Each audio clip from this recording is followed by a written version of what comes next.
ફૂલ કાજલી આ વ્રત ખાસ કરીને કુંવારી કન્યાઓ કરે છે. આ વ્રત શ્રાવણ સુદ ત્રીજને દિવસે કરવામાં આવે છે. આ વ્રત ફૂલ સૂંઘીને કરવામાં આવે છે. શ્રાવણ સુદ ત્રીજને દિવસે આ વ્રત કરવામાં આવે છે. આ વ્રતના દિવસે વ્રત કરનાર કન્યા વહેલી સવારે ઉઠી, નાહી ધોઈ, સ્વચ્છ કપડાં પહેરી મહાદેવના મંદિરે જઈ શિવ પાર્વતીની પૂજા કરે છે.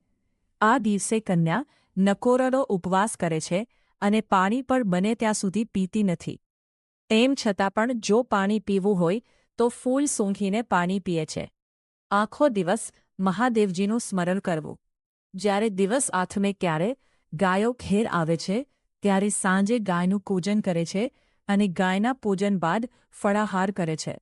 ફળાહાર કરતા પહેલાં પણ ફૂલ સૂંઘે છે. આ દિવસે વ્રત કરનાર આખી રાત જાગરણ કરી મહાદેવજીના ભજન ગીતો ગાય છે. શિવ મહિમાના ગ્રંથો વાંચે છે. આ વ્રત 5, 7 કે 11 વર્ષ સુધી કરવામાં આવે છે. પછી તેની ઉજવણી કરવા માટે વ્રત કરતી 5 કન્યાઓને ફળાહાર કરાવો.